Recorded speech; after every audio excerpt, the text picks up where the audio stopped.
Picking up the nightlife theme from last week? Every good thing comes to an end, and so is a wild night at a bar or a club. But what do you do if your home is well out of town and midnight taxi should cost you too much? Many Koreans would choose to crash at one of many motels. Now, the term motel in Korea has little to do with the original meaning in US English, an accommodation for motor travelers. Motel in Korea simply means a cheaper accommodation than typical hotels. It usually lacks room or catering services you'd expect from a full-blown hotel and designed better suit for a short-term stay, from one night to, well, an hour for a quick liaison. One of the reasons motels have become a big business in Korea is traditionally children stay and live with their parents till they get married and start their own family. As the average age of marriage getting higher and higher, some young people might be living with their parents well into their 30s. And with the attitude towards sex still staying more on the prudish side, such young people naturally need somewhere they could meet their lovers in private outside a family home. So while motels are still associated with shady affairs to a degree, they have become a common choice for many people for a private time with their lovers, an easy drink night with friends, quick crash after a drunken night, or for a short trip on a budget. So you can find many motels alongside bars and clubs, as well as in most popular tourism destinations. Some motels would offer most outrageous themed interiors to attract trendy young crowd, and most of them would offer fast internet, cable TV, sometimes even game consoles. But if you are interested in paranormals and ghost stories, you should know hotels and the likes are often a favorite backdrop for ghost sightings. It's a place where strange people constantly come and go, each with their own energy and story. And unlike other public spaces, these rooms get to see much more private moments, from sex to crime to sometimes even death. It's not different in Korean motels too, and there are lots of paranormal stories floating around from motels. And here are just 5 of them today. 5 allegedly true ghost stories from Korean motels. As always, handpicked, translated and narrated by your host, Anthony.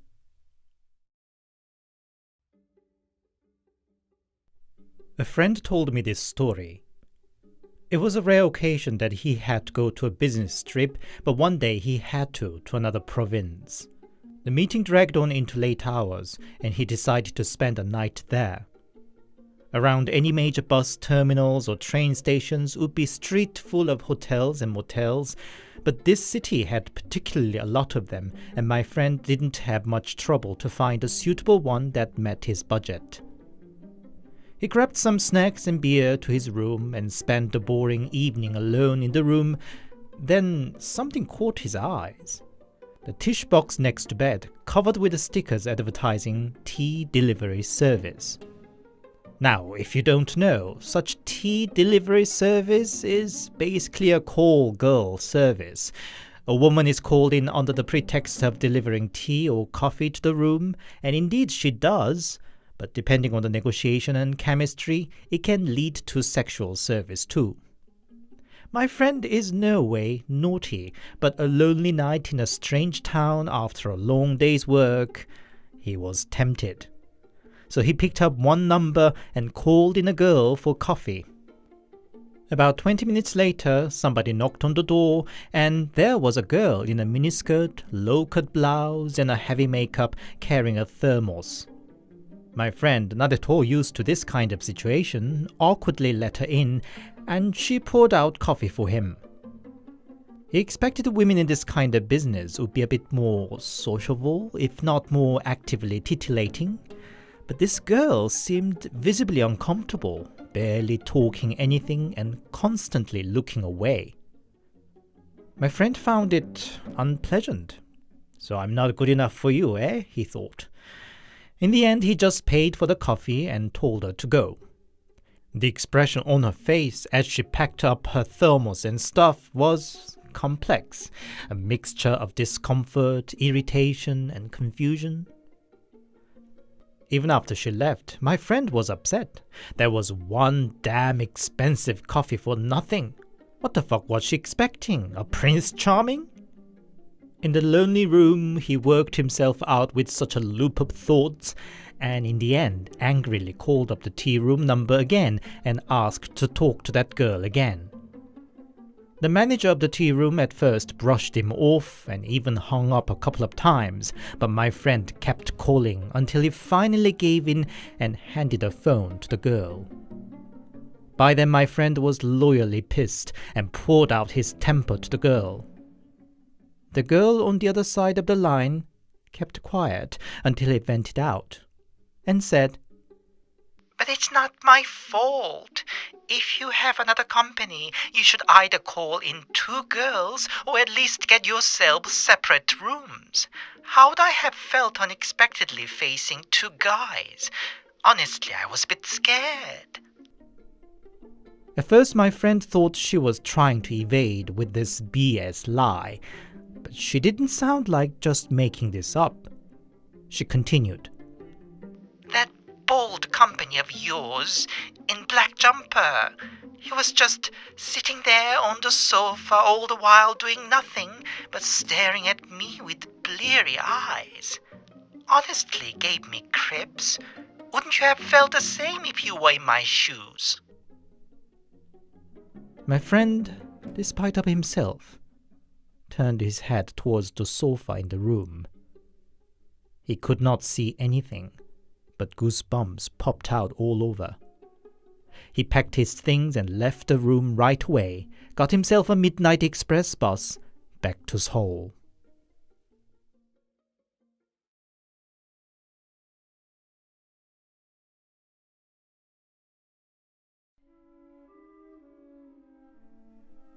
An acquaintance of mine owns a motel. I would occasionally do a part-time there on busy weekends. One day I was keeping the front desk and a couple of guys came in. They asked if they could rent a room for a month and how much that would cost. After showing them rooms and discussing about the rent, I got to hear their situation. They were engineers from a different city assigned to work on a project in my town, and hence in need of a cheap short-term room. So far nothing unusual, but apparently they had already found themselves a room at a different motel in the vicinity. But in less than 2 weeks, they decided to find another. Was it so bad at that motel, I asked, and their reply wasn't what I expected. "We hear strange noises there every night, at certain hour in the early morning. We first thought it should be just wind, but it sounded more and more like a woman's weeping. We confronted the owner, and he admitted that he was aware of the issue, that other clients complained the same. Well, we didn't want to stay on there. That's why we are searching for a new room." I was surprised, because a woman died in that motel a year ago. She was a prostitute, and while trying to run away from police raid, she fell from the window to her death. Of course, the tragic story became notorious among locals, and I think the time the engineer heard the noise matched the time when the woman died. I'm not much of a believer, but their account spooked me, especially when they were not local and couldn't have known the history of the motel. When my acquaintance, the owner, came back, I told him the story I just heard from the 2 guys.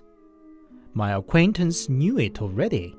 He knows the owner of that motel, and he complained to my acquaintance about the strange noise and how it drives clients away.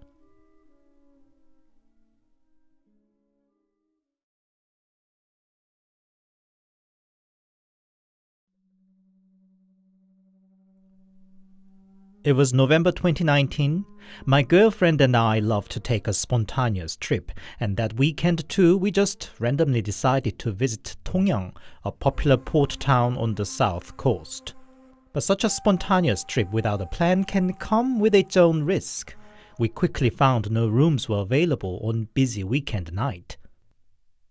At the last motel we could find on the street, we were pretty desperate and begged the staff if there wasn't anything available. "Well, there's one room out of use because the TV and fridge are out of order," the staff said. All we needed was just a place to sleep, so we said it didn't matter. The room was clean enough. The bed creaked a bit, but it was way better than spending the night at a 24/7 internet cafe or a sauna.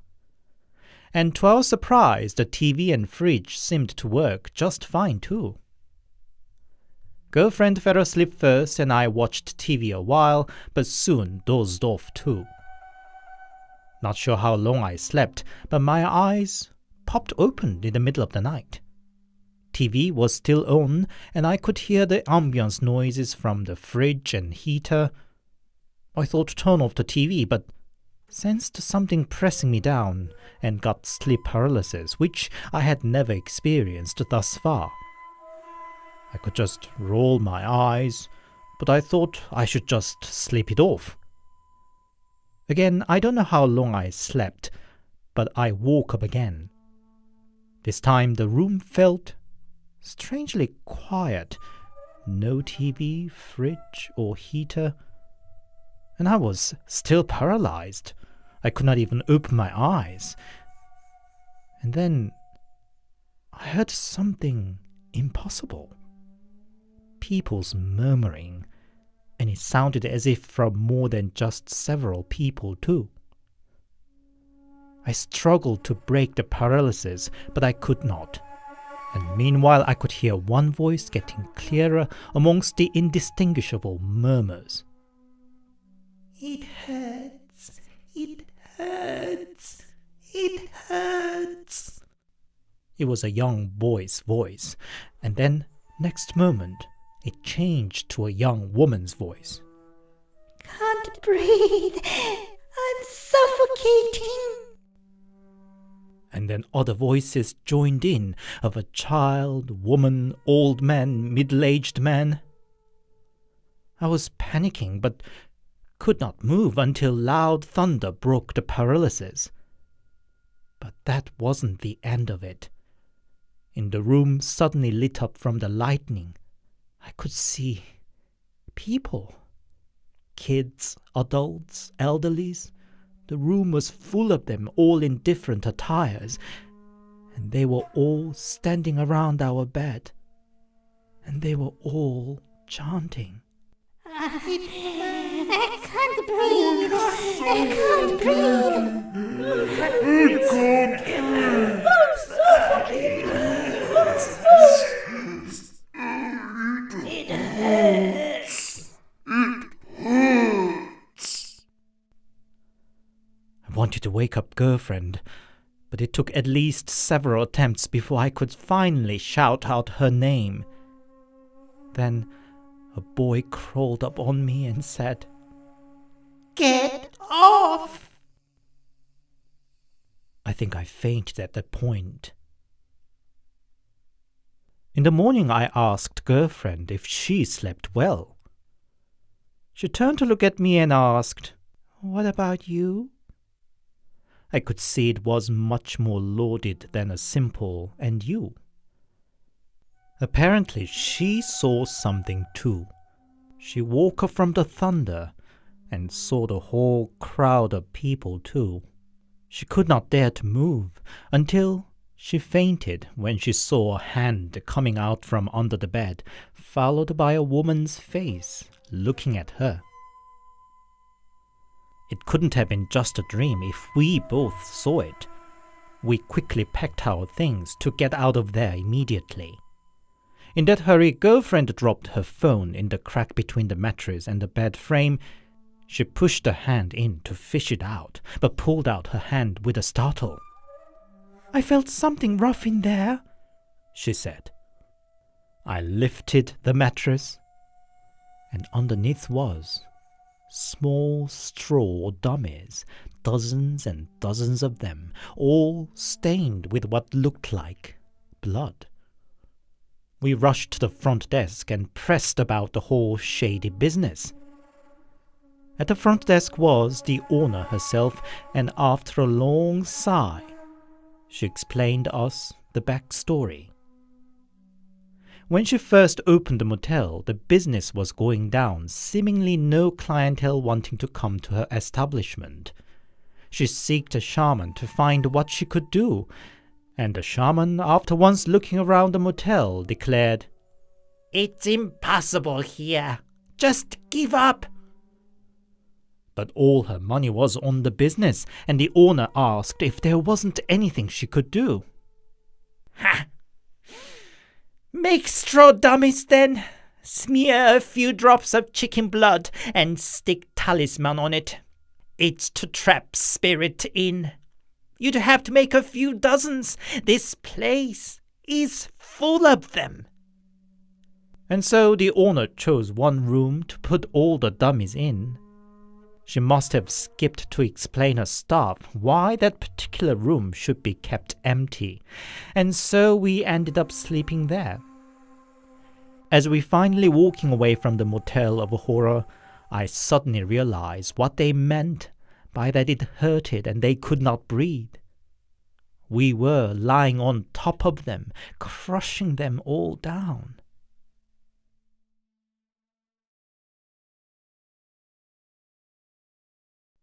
Following story includes graphic description of violence. Viewer discretion is advised.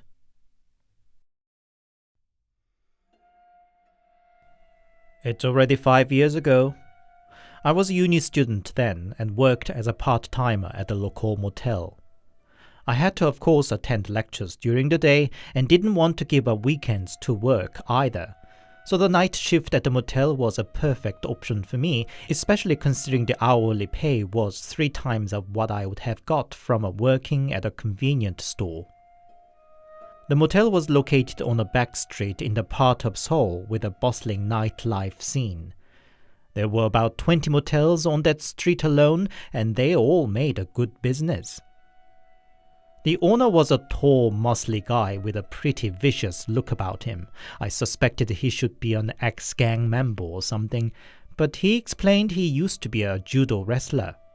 He realized his look scared clients away, so sought a part-timer to keep the front desk. Well, good for me.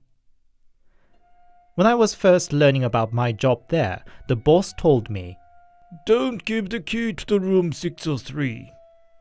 "Do you mean don't ever?" I said. "I mean, if there's any other room available," he said.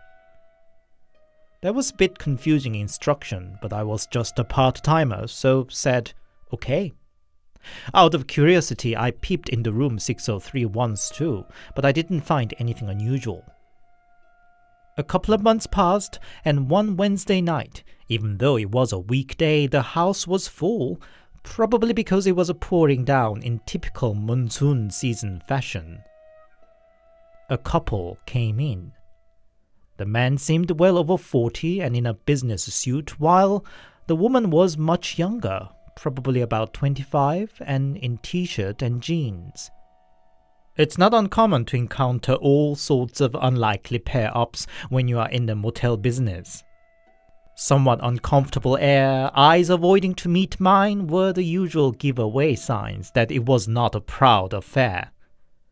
But they weren't that. I had never seen clients coming with such a dark shadow drawn in their faces as theirs. Man was so forlorn and serious, and the woman seemed she could break into tears at any second. And they both were soaking wet. Could they have really forgotten to bring an umbrella in the middle of a monsoon season? I checked if any room was available. Just one. Room 603. "An overnight stay, please," said the man and handed me 50,000 won without asking the price, as if he knew it already. I debated if I should give them room 603, but having taken his money already, I just gave them the key. I took out a mop to wipe out the water they dripped behind, and then I noticed those drops were a bit too dark to be just rainwater. They seemed like blood. As I washed the mop in the toilet afterwards, the water ran indeed red. Then, a call from room 603. "Front desk here, how may I help you?" I said. Help me. I didn't understand clearly at first, as she whispered as if she was making a secret call. She carried on with a desperate tone. Help me. He's gonna kill me. Save me, please. What the F was going on? On top of the drops of blood I had just wiped out, chills ran down my spine. But before I could respond anything, the line went dead. I was stuck there for a few seconds, but quickly rang an emergency line and explained the situation. They said they'd send police in 5 minutes. 5 minutes, when a woman was about to be killed any second now. I was still young, naive, and so braver. I picked up the mop for a weapon and went up to 6th floor. Through the hallway to room 603 were drips of watermarks, looking bloody as before. I put my ear to the room door. The door was thin enough for me to hear noises from the other side. Loud noises from the TV and, in between those, muted thumping sound, as if somebody was stabbing something repeatedly. I tightened my grip of the mop and opened the door with a master key, quietly. The light was off in the room, but still bright enough from the TV screen. And in that flashing light I saw the man sitting on top of the woman. He was holding something with both of his hands, and struck down the woman's chest with it time after time. What he was holding was a knife. The whole bed was already soaked in scarlet, and the woman didn't move at all, seemingly already dead. The man finally stopped his almost mechanical stabbing motion and turned to look at me. His eyes were gleaming white with madness.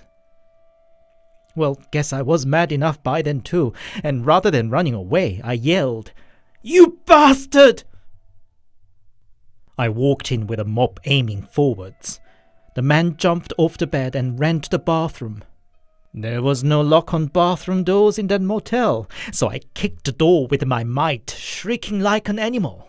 The door banged to the wall loudly. But there was nobody in the bathroom. I turned on the light and looked around, but he wasn't there. There was no window, and the ventilation hole was not bigger than my hand.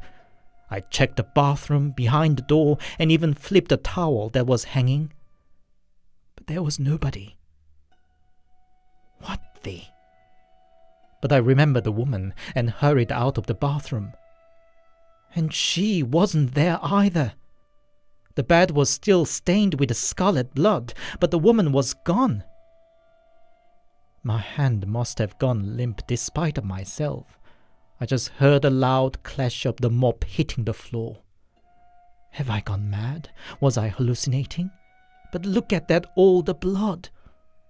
I poked the blood-soaked mattress to make sure it wasn't hallucination. My finger became tainted red indeed. To my ears, suddenly the sound from the TV rang strangely clearly. It was a news report. Huge crowd climbed mountains to enjoy the red and yellow autumn colors. Autumn colors? But it was in the middle of summer monsoon season.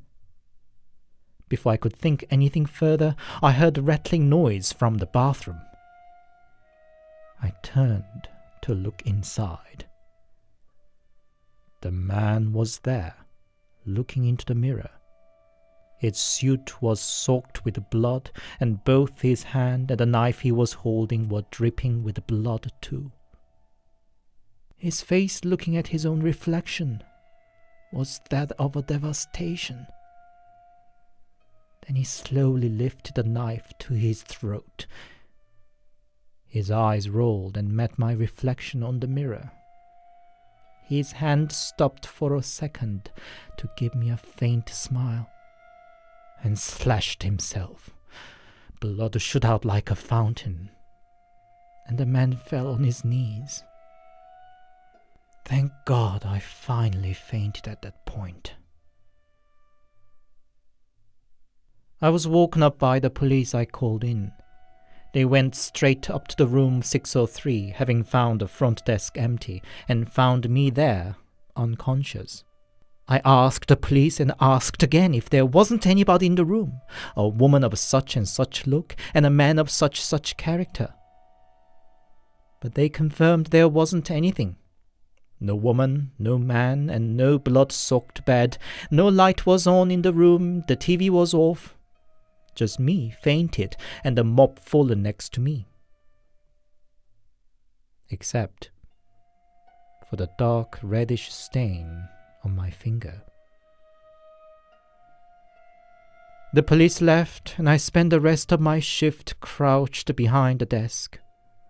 I called my boss in the morning and just said I could not work for him anymore. He kept silent a while and said, "So, you saw it there too?" He later explained to me 4 years ago, a man in his 40s killed a woman in his 20s, and then killed himself by slashing his throat. The man was married and they were having a secret affair, but when the woman decided to leave him, he wasn't willing to let her go. He dragged her to the motel by threat and force, and killed both of them in room 603.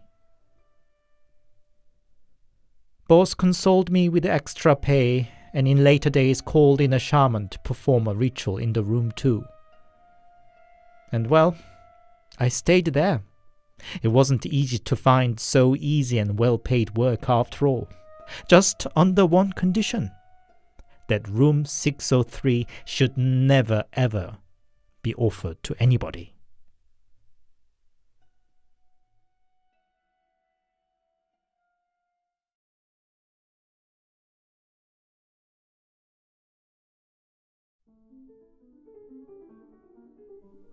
A friend of mine runs a professional cleaning business.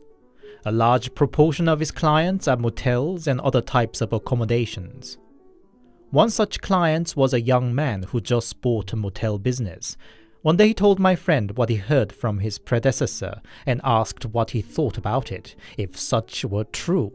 It was a list of things one has to do as a motel owner. I myself don't know what to think of it, but I'll just recount some here as I remember them. 1. If somebody dies in a room, clean it up quickly, but don't leave it empty either. If possible, give it to a family traveling together or rent it to a group of gamblers. 2.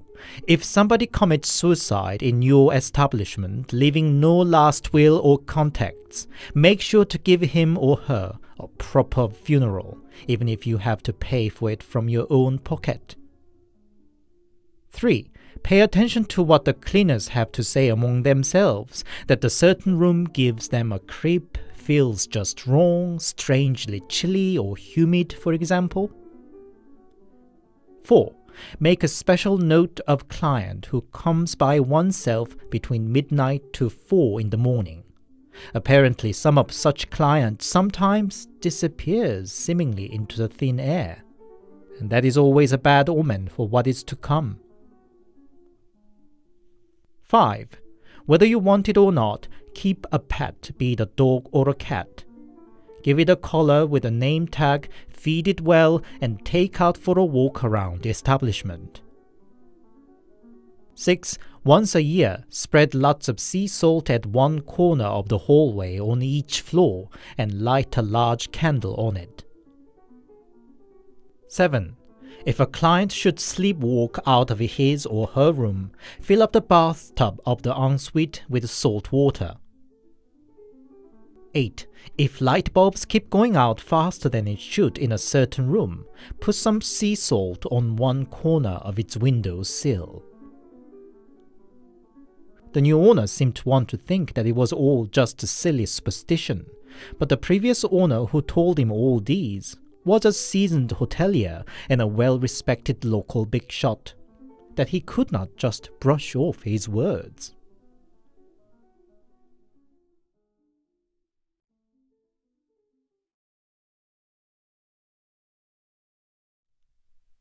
Hi, it's Anthony here, and thank you very much for listening.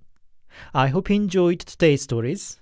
I found actually a lot more stories from Motels than I could read in single episode, so expect at least one more or even 2 episodes with them sometime in the future.